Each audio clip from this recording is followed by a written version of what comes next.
தமிழ் மாதம் பிறந்து நாளைய தினம் முதல் முறையாக அமாவாசை திதி வருகிறது.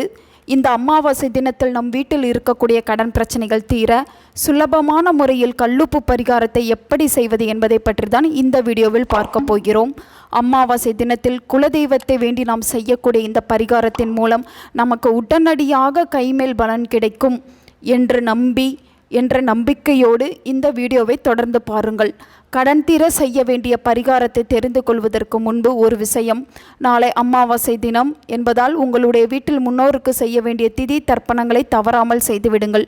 குறிப்பாக நாளை தினம் உங்களுடைய வீட்டில் குலதெய்வத்தை மனதார நினைத்து குலதெய்வ வழிபாடு செய்வது நல்ல பலனை கொடுக்கும் என்பது குறிப்பிடத்தக்கது. இப்போது கடன் தீர கல்லுப்பு பரிகாரத்தை எப்படி செய்யலாம் என்று பார்க்கலாம்.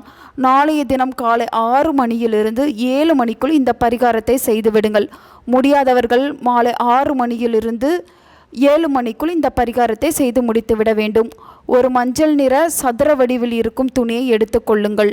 உங்களுடைய உள்ளங்கையில் ஒரு கைப்பிடி அளவு கல்லுப்பை எடுத்து வைத்து பூஜை அறையில் அமர்ந்து குலதெய்வத்தின் பெயரை 3 முறை சொல்லி எனக்கு இருக்கக்கூடிய கடன் பிரச்சனை அனைத்தும் தீர வேண்டும் என்று மனதார பிரார்த்தனை செய்து கொண்டு அந்த மஞ்சள் துணியில் உப்பை வைத்து விடுங்கள். ஒரே ஒரு பிரியாணி இலையின் மேல் உங்களுடைய கடன் தொகையை எழுதி அந்த கடன் பிரச்சனை சீக்கிரம் தீர வேண்டும் என்று எழுத வேண்டும்.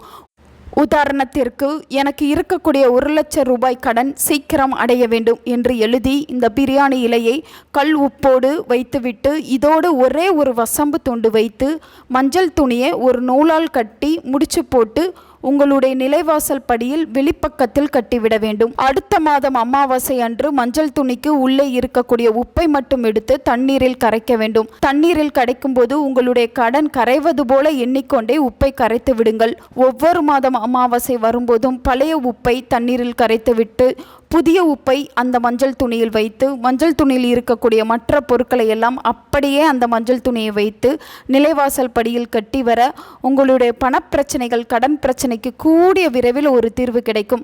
நகைக்கடன் உள்ளவர்கள் அந்த பிரியாணி இலையில் நகைக்கடன் தீர வேண்டும் என்று எழுதி கொள்ளுங்கள். நம்பிக்கையோடு இந்த சுலபமான ஒரு பரிகாரத்தை தொடர்ந்து செய்து வந்தால் நிச்சயமாக நீங்கள் எதிர்பார்த்த நிறைய நல்ல மாற்றங்கள் உங்கள் வாழ்வில் நிகழும். உங்கள் நண்பர்களுக்கும் உங்கள் உறவினர்களுக்கும் இந்த வீடியோவை ஷேர் பண்ணுங்க. அவங்களும் இதை பற்றி தெரிஞ்சுக்கிடட்டும். ஆன்மீகம் டிவி தமிழ் சேனலை சப்ஸ்கிரைப் பண்ணுங்க.